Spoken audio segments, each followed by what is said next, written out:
Välkomna till Electronic Talks podcast.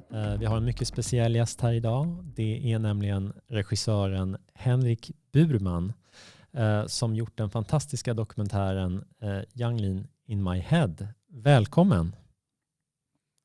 Tack. Mitt i en klunk, tack. Perfekt. Ja, hur mår du? Bra, tycker jag. Ja, härligt. det känns som att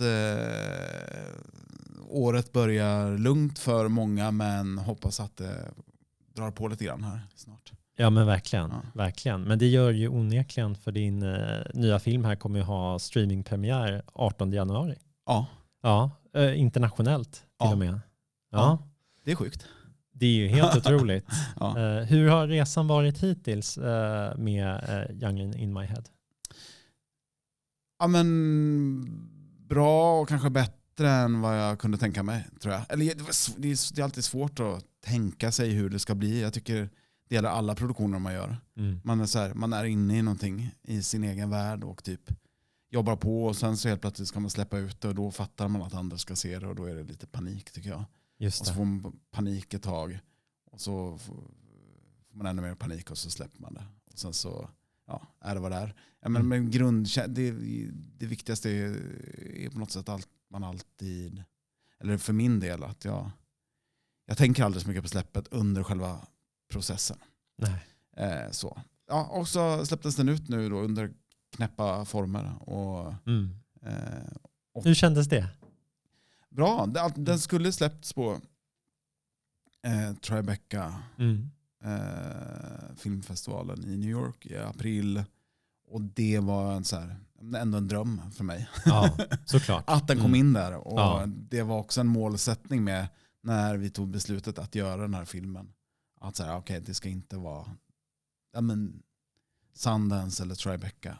Typ. Precis, ja, men det är ju jättebra och fina mål och fina festivaler. Ja, och sen blev inte det så, och sen så blev det Stockholm Filmfestival som var en av få festivaler som beslutade sig för att köra när det var lite lugnare med coronan i höstas. Och sen blev den av inför, det var ändå 50 personer tror jag per. Ja, men det var nog det då, va? Ja, precis. Sjukt många.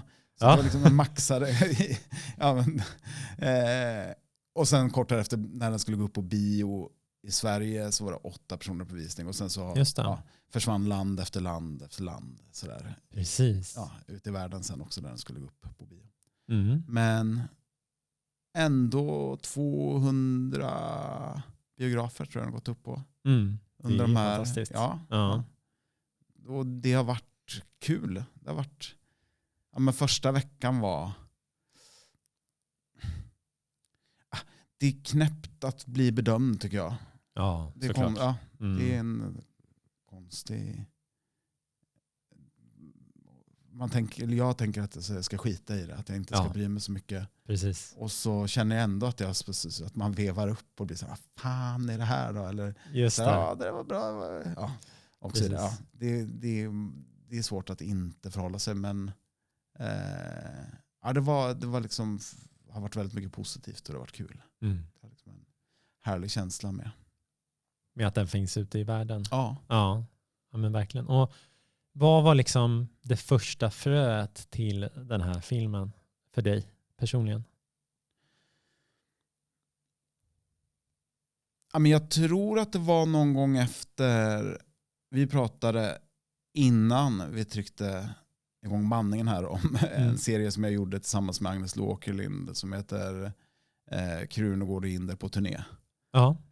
Och när vi hade gjort den och den var klar och den var släppt, så kände jag så här, men jag har gjort så många olika format på SVT. Jag har gjort timmesformatet, jag har gjort serie, det här var en webbserie, jag har gjort flera olika webbserier, jag har gjort PSL som var väldigt mycket så här 5 minuters klipp eller små grejer.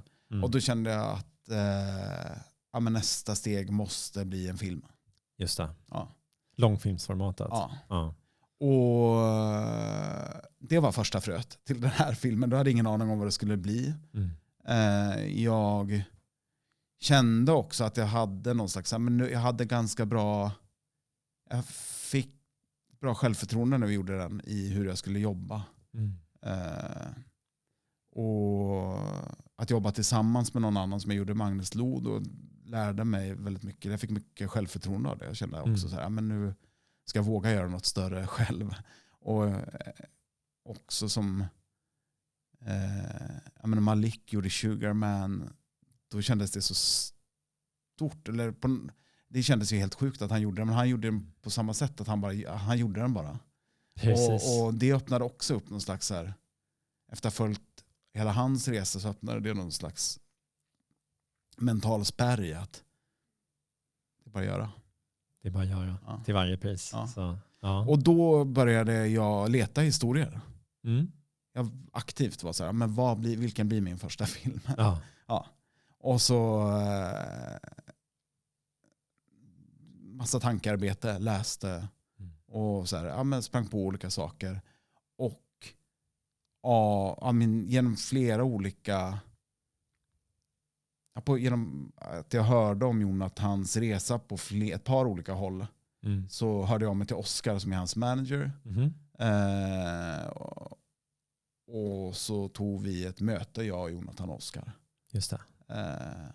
Och jag och Oscar är bekanta sedan tidigare. Jag och Jonathan vi hade träffats, men inte liksom noll egentligen. Så började vi prata film och musik och konst. Och han berättade om sina visioner och vad han vill göra med sin musik och vad han befann sig just då. Och jag berättade om mina visioner med vad jag vill göra i nästa steg som regissör eller filmmakare. Just det. Och där hittade vi någonting. Så det var 2016. Ni hittade någonting gemensamt. Jag tror det. Alltså jag tror att han gillar mina ambitioner. Med jag var också så här, den här filmen ska till Sundance, den ska till Tribeca, den ska göra en filmfestivalresa, det ska vara liksom den här historien som du berättar för mig, han berättar om egentligen hela sin liksom resa. Just det. Då. Det känner jag är liksom, det måste behandlas värdigt och berättas på ett bra sätt, och vi ska inte slarva bort det utan ta det lugnt och göra ut det bästa vi kan av det. Det var någonting som jag verkligen tänkte på när jag såg filmen, att det kändes, men som du säger, det var väldigt bra ord där, att det var värdigt och behandlades med respekt liksom. Och med väldigt stor tyngd själva ämnet. Samtidigt som filmen är väldigt underhållande så fanns det hela tiden den här avvägningen kring vad som berättas, vad som inte berättas. Det finns saker utanför bild och det som är på bild, och liksom det är en spännande dynamik där. Vissa luckor fyller man i själv. Man ser vissa vänner berätta mer, vissa är mer tillbakadragna, och det var en väldigt spännande resa på det sättet, tycker Kul. jag. Ja, men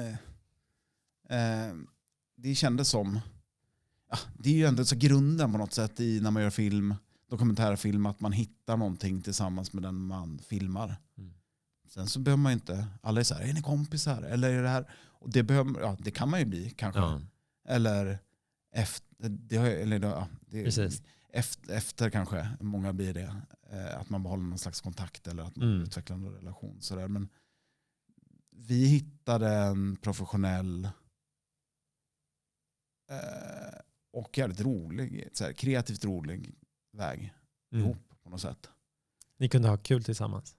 Ja. Och så här, jag vet ju att han var skitnervös på för sitt, så här, vad ska det bli för någonting, vad fan håller han på med? Och jag var nervös, så här, kommer vi kunna berätta det här? Så här, har vi det som behövs? Kommer vi göra det så pass bra som jag vill att det ska bli? Och så här, men det är trevande, det är ett kreativt trevande hela tiden.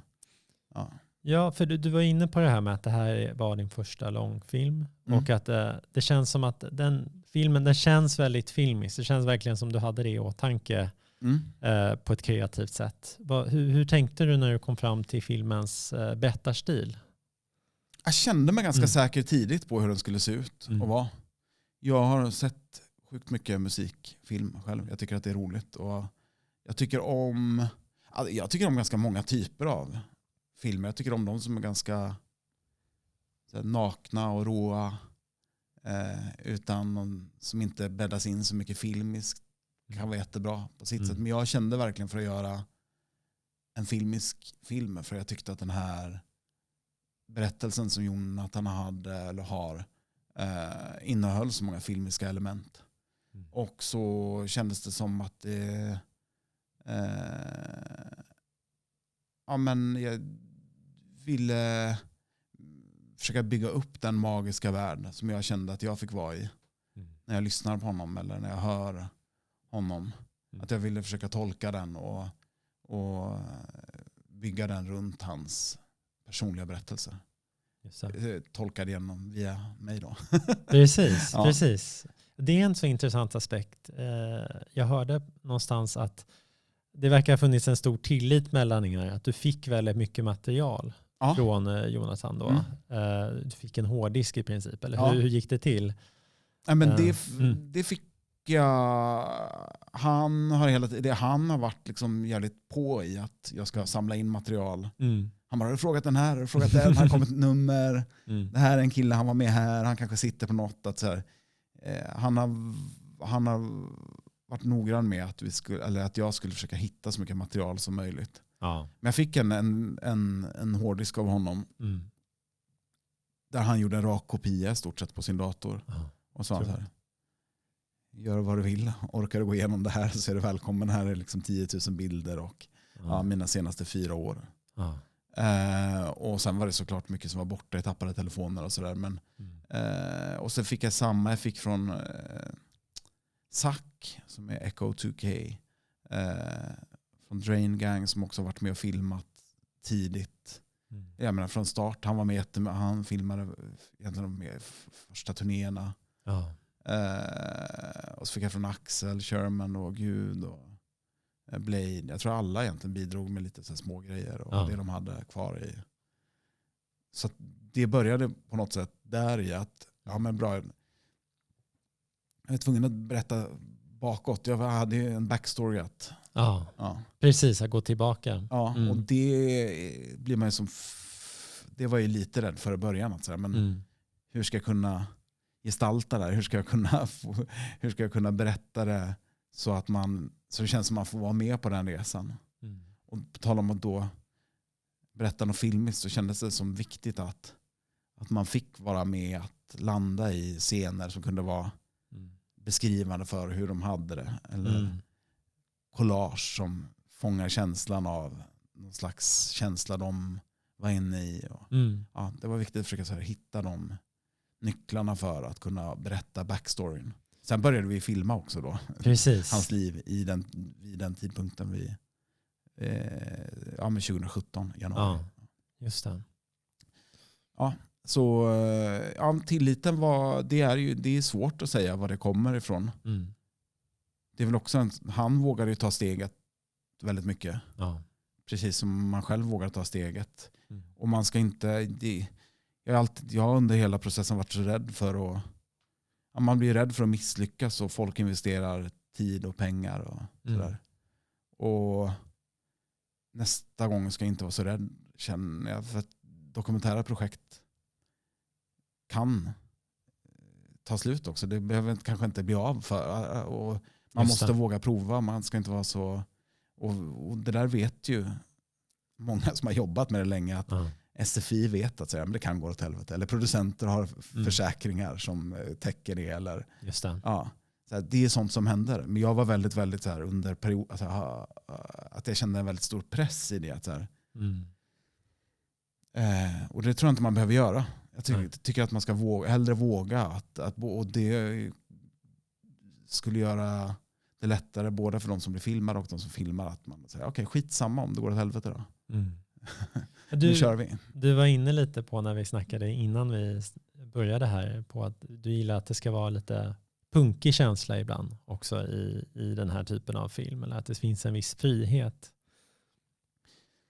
Ja, det tycker jag om. Att det finns men dels att så här, mina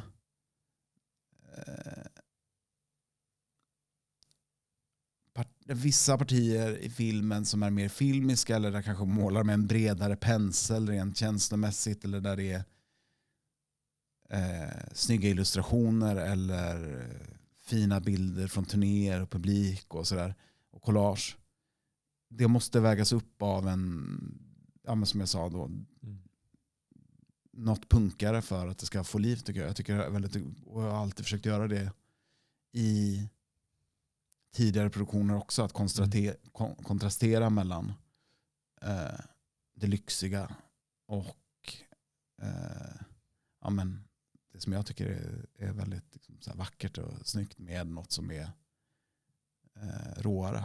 Ja. Sådär. Och då spelar det ingen roll vad det är för något, om det är en ljudfil eller en mobilfilm eller vad som att man kan så här, rama in den typen av material och ge det annat liv, och tvärtom också att det råa ger liv till det lyxiga, så att det inte bara är en musikvideo. Precis. Eller där precis. hittar någon annan känsla. Ja. Och du kom in lite på det där med illustrationerna. Det var ju en väldigt spännande del av filmen också. De animerade sekvenserna där du utgått då från illustrationer som Jonathan hade gjort. Då.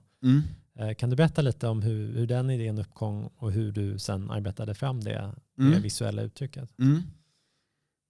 Ja, men jag visste inte att han målade så mycket som han faktiskt gör. Och att han var så duktig. Så ja, men efter ett tag, efter några månader tror jag, när vi hade börjat filma, så började han skicka framförallt efter att han hade suttit, man varit på psyket andra gången som man får se i filmen, så började han skicka målningar och var så här, den här målar jag på psyket, det här har också varit den här. Ja, så kom det sms och var så här, har du mer? Och då bara så här, trillar in typ 40 sms med gamla grejer. Och jag tyckte det var så sjukt fint, och jag gillar en film som heter The Devil and Daniel Johnson, som är bygger mycket där, som också har element av illustrationer, och den här Montage of Heck som Nirvana-filmen användes också av, det bygger också på Devil-filmen, tror jag. Väldigt mycket de har tittat på. Och jag har alltid gillat det sättet att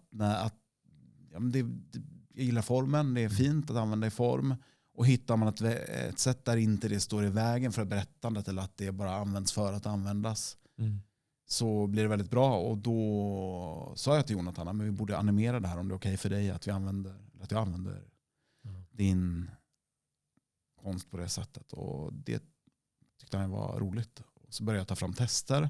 Så hittade vi ett manér.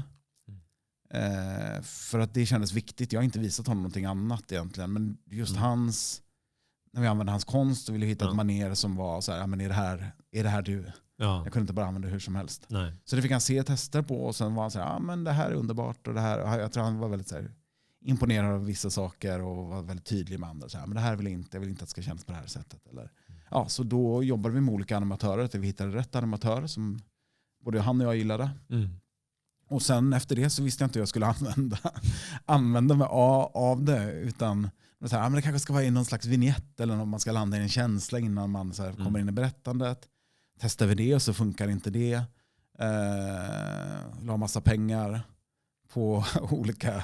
Ja. Och sen så när han skulle berätta om sin första psykos. Så kände jag, han berättade den bara egentligen. Vi var satt i ett rum och så var några av hans kompisar med, och så berättade han hur det var.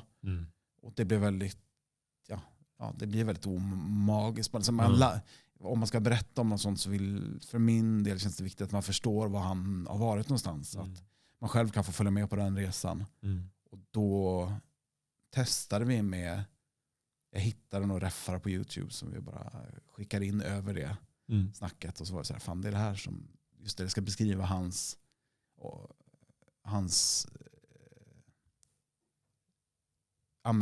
mentala resor på något sätt. Och då blev det en slags illustration. De fick illustrera perioden när han har mått väldigt, väldigt dåligt. Ja, just det. Och det fick ju också någon slags betydelse i att han första gången skickade till mig målningar när han hade suttit på psyket också. Så allt fick sin... Och då hittade sig naturliga plats då, tycker jag. Ja. Precis. Det kom naturligt. Ja, det gjorde det. Fast det var en lång väg. Det tog säkert 2 år innan jag fattade vad jag skulle ha det till. Mer än att säga, det är en snygg grej, men vad betyder det för filmen? Vad hittar man det i? Och det är alltid det svåra. Man kan ju hitta man kan få upp bilder i huvudet. Eller jag får ofta det att jag lyssnar på någon låt och säger okej, men här skulle han kunna berätta om det här. Det passar den här texten. Eller, och så testar man och så bara, men det funkar inte. Det blev inte som man hade tänkt. Eller så här, ja, det blev snyggt, men det blev inget mer än snyggt. Och då är det, då får det inte plats ofta för att det allt, man har ju väldigt lite. Precis, det blir tid. lite tomt. Ja, men verkligen. Ja, men det känns som du under de här åren som du gjort filmen att det har funnits många olika vägval att navigera. Jag tänker till exempel det finns ju en intressant person som du intervjuar som till exempel inte gillar Yang Lean så mycket, en far som har förlorat sin son och så vidare. Hur tog du ett val att ta med honom till exempel? Hur kom det sig? Var det också något som föll sig naturligt att den här historien måste berättas? Eller hur såg det ut? Ja, Steven var en så stor del av Jonathans liv under, inte så lång period ändå, men under en väldigt viktig period i hans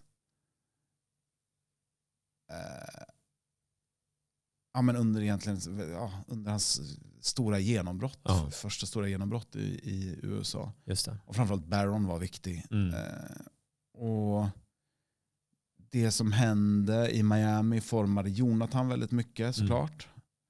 Extremt tragiskt, och då kändes det som att inte ha med, alltså jag visste ju att han känner en stor ilska och sorg såklart, som man inte då kanske han har pratat lite om det i någon artikel sådär, men det kändes ändå som att det måste vara med för att ge liksom hela bilden. Ja. Precis. Ja, men det tycker jag man lyckades med också där, och se det från flera olika håll, och att ett skeende inte alltid är samma. Det fanns så många parter. Ja. Det var också en spännande del där också, att det handlar mycket om perspektiv, liksom, att man hör historien från så många håll, och det är olika historier för varje individ nästan. Ja. Men så är det, och så är det ju livet, och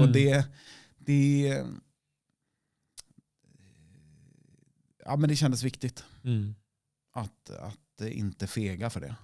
Precis. Ja. Och jag tror att det var viktigt för Jonathan också, att de som har betytt något i den historien som vi valde att berätta i den här filmen, de får komma till tals.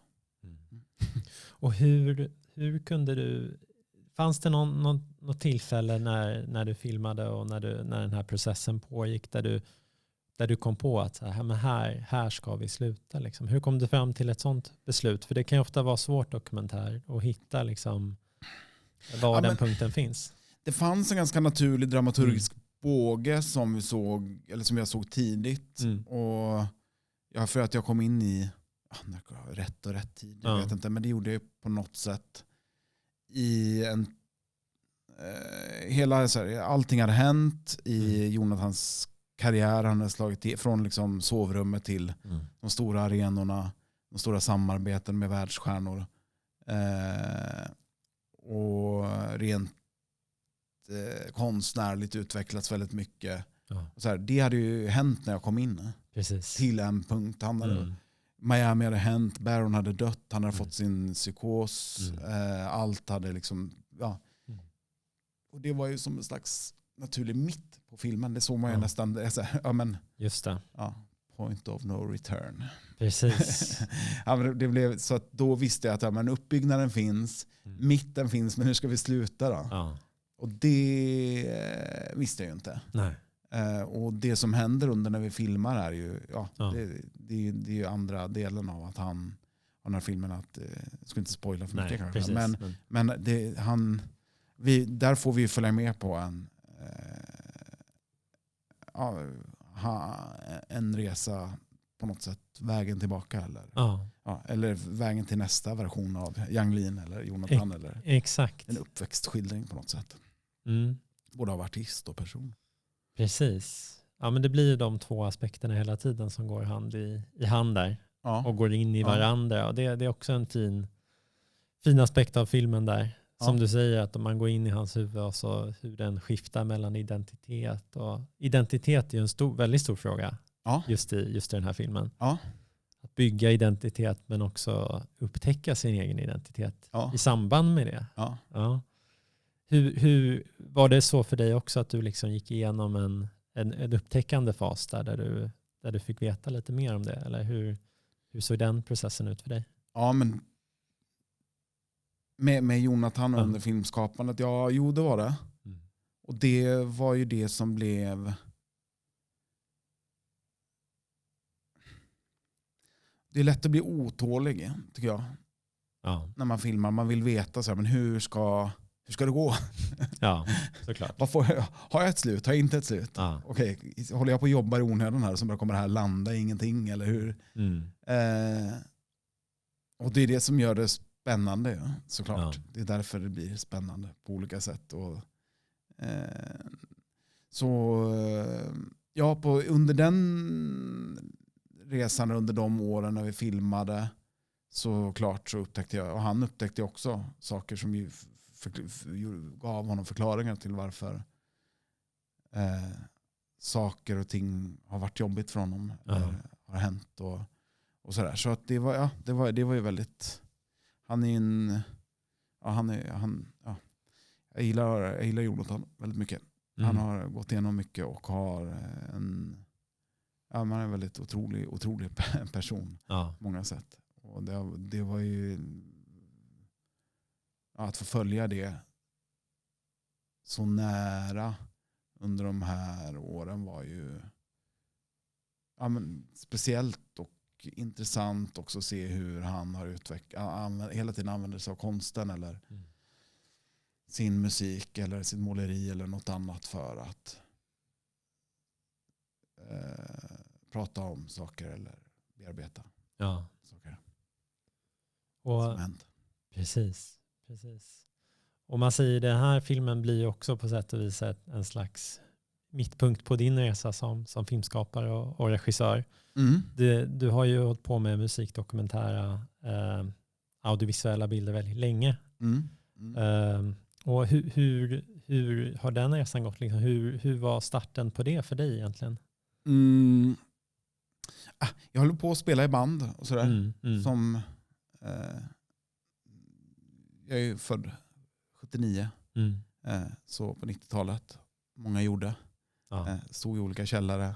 Och sen hade vi några så här, men vi turnerade lite. Gjorde den grejen. Och när jag flyttade, jag bodde i Kalmar under min uppväxt. Och sen så flyttade till Malmö när jag var 19-20. Och då slutade jag med det. Men hade ändå byggt upp någon slags nätverk. Eftersom vi spelar väldigt mycket ute. Liksom, och turnerar och sådär. Och Musiksverige är inte så stort. Nej. Så det hade jag med mig. Och sen så hade jag under tiden också börjat skriva. Jag skrev fotboll på sport.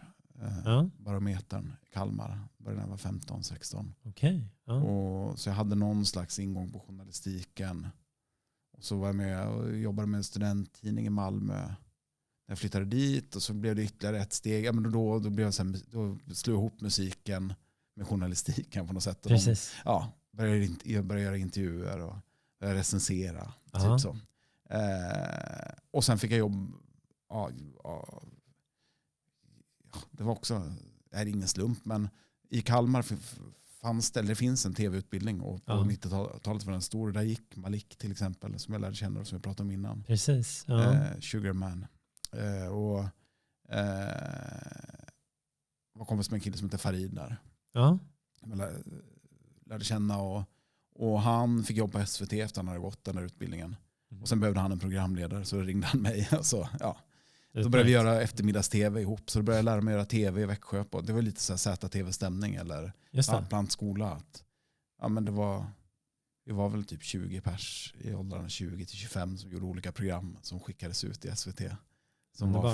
Alltså där tog det liksom fart. Och sen så när jag fattade att det var det jag ville göra på något sätt, så då började jag producera mer. Och sen startade jag PSL och också genom olika, egentligen att musikbyrån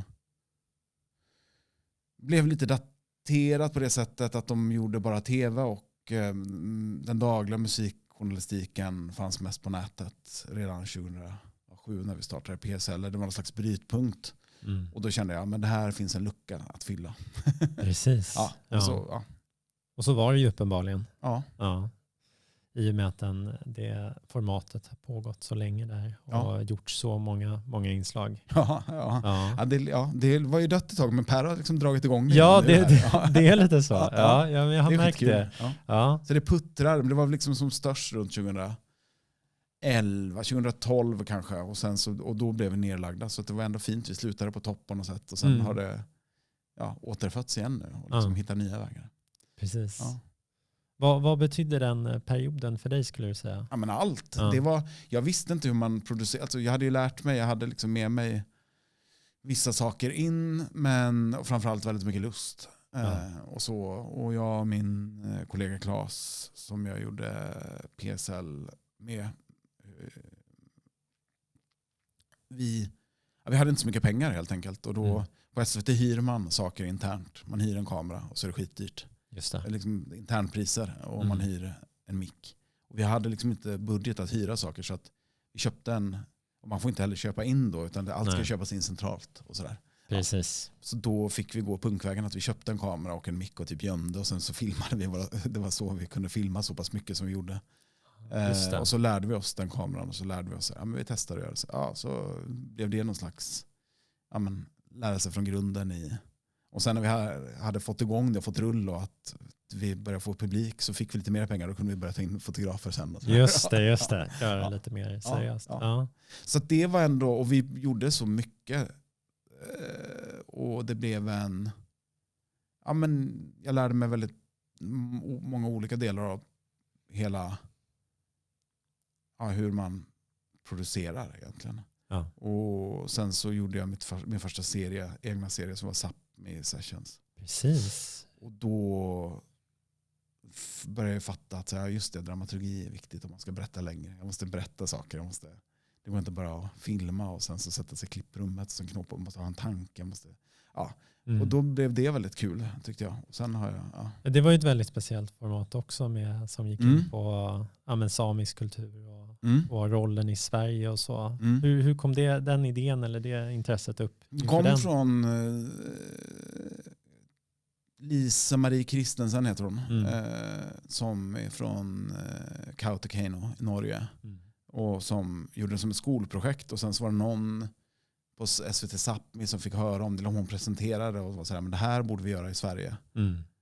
Och då så kom en kille som heter Samuel Idivuoma in som är duktig och Mariela Idivuoma som är jättebra som tv-producenter och så hörde de av sig och var så här, vi ska göra det här musikprogrammet. Vi hade gjort något liknande. Det ska vara hälften samiska och hälften svenska artister ska vi producera ihop. Och då tyckte jag det lät toppen. Och så körde vi ihop. Så började jag pendla till Kiruna. Just det. Och fick massa nya kompisar och lärde massa nya saker. Så byggde vi en studio ute på ett fjäll och så körde vi helt enkelt. Underbart. Det var mycket fina bilder därifrån. Det var roligt. Det var roligt. Och man lär sig olika saker på olika projekt hela tiden tycker jag. Som när man gör det så fattar man inte vad det leder fram till. Men när man tittar tillbaka så säger just det här ledde fram till det och det gjorde kanske att jag vågade göra det här. Eller, Precis. Jag pratade med Markus Krunegård om det bara för några veckor sedan. Att när man gör ett album så man fattar inte att man gör ett album. Man bara gör olika saker. Och så här, den här låten kanske ska vara det och det här. Och sen sätter man ihop det på något sätt. Och bara, just det fanns en linje som jag inte såg. Men som fanns liksom i mig. Eller, och jag tror att det är väldigt mycket så. Många olika kreativa processer. Att man måste bara göra. Inte tänka så mycket under processen. Och det gäller alla typer av. Både längre och kortare. Och det är inte alltid så lätt att bara göra. Men linjen finns där på något sätt. Ja. Precis. Och så ska man våga ta stegen. Det är inte alltid det lättaste. Nej, men verkligen. Nej. Och det var ju med Marcus då som du gjorde den här serien med honom och Little Linda där också. Var det sista projektet du gjorde innan du påbörjade långfilmen eller hur såg det ut? Ja, det var det i den. Sen har jag gjort massa andra små grejer och liksom typ lite studieprogram och med Paris, Amiri och men utvecklat lite grejer och sådär. Men jag måste fundera. Ja, det var det. Ja. Det var det. Och precis, den sen var jag föräldraledig och sen så var jag, det stämmer. Ja. Den kändes ju lite rå och punkig också på ett härligt sätt. Ja. Tycker jag. Ja. Kom du fram till någon typ av berättarstil där eller hur var processen där? Ja. Det tror jag. Jag gjorde den med Agnes Lo som sagt och vi hittade nog hon hade gjort Gills Veranda då säsong 1. Jag hade gjort Sapmi Session säsong 2 och sen så och vi lärde känna varandra precis innan och så men vi hade ganska samma syn på vad vi ville göra så att det var och pratade väldigt mycket om hur man får produktioner att leva och hur man berättar och så här. Det var väldigt så här givande. Jag tror att vi lärde oss mycket av varandra i det men där pratade vi väldigt mycket om hur det rå ska få det så här snygga att leva. Och där var men där fick vi också Marcus, han hade filmat en musikvideo på vi hade inte råd att vara med på hela turnén. Nej. Så då hade han med en fotograf som skulle göra en live-grej. Just det. Och då rullar han. Så vi fick också en hårddisk av honom med skitmycket bara så här egen film. Så här, väldigt, väldigt råddigt material. Och Josefin filmade med sin mobil och så skickade in till oss. Och så, att vi hittade. Och då, så det var egentligen en budgetfråga som ledde fram till ett väldigt bra stilgrepp. Ja, just det. Ja. Och som har kommit till användning även senare. Ja, och jag tycker också att det går tillbaka till PSL. Det jag gjorde. Ja, men verkligen. Ja, men det är kul. Man ser ju som du säger, när man tittar tillbaka ser man en väldigt tydlig linje framåt här. Och en väldigt fin kulmination i In My Head också. Jag tänkte kolla också lite, hur ser det ut med streamingreleasen som kommer nu? Var kommer man kunna se den i Sverige till exempel? Vet du det? Nej, jo det vet jag. Ja. SVT har ju Sverige de har Sverige-rättigheter. Men den kommer släppas nu 18 januari. Nu vet jag inte när det här avsnittet släpps, men 18 januari så släpps den över hela världen. Precis, internationellt. Och då har vi valt, eftersom det ser så olika ut med olika rättigheter och jada, så har vi valt att samla allt på inmyheadfilm.com. Precis. Så att då kan alla, det är lätt att vara så här, för att i vissa länder funkar inte iTunes utan då ska det vara Amazon och så här, men det låter ju smart, så kan man länka vidare från. Ja, där ska alla kunna se den i hela världen. Enkelt att peka emot. Ja. Underbart. Så där är precis där är den fram till senare vår, då kommer den släppas på streamingplattform också för hela världen tror jag, och sen så SVT då. Just det, men det är filmens hemsida i huvudsak då som gäller. Ja, och sen i det här första skedet, sen har vi, men det är inte officiellt än. Nej. Men sen, den kommer att släppas också då. Så det här är nästa steg. Underbart. Och hur känns det att den ska äntligen komma ut ännu mer i världen? Ja, skitkul. Alltså, jag är väldigt stolt över filmen. Och Jonathan vill att så många som möjligt ska se den. Vilket också känns härligt. Han ligger på mycket. Bara, okej, nu är det många fans som hör av sig. Kan inte bara släppa ut det nu? Jag bara, okej, måste få klart med alla avtal. Det måste vara enkelt för alla. Och så att han är också, tror jag, väldigt sugen på att den ska komma ut och att den ska kunna nå ut till en stor publik. Härligt. Jag tror vi kan avsluta där. Tack så hemskt mycket för att du ville komma in idag. Ja, men det är jag som tackar. Och jag ska även passa på då och rekommendera alla att gå in på filmens hemsida och se den nu när ni har möjligheten 18 januari. Den här podden kan ni höra både på alla podcastplattformar men även då på YouTube där den kommer ha engelsk undertext. Då tackar vi för allt idag.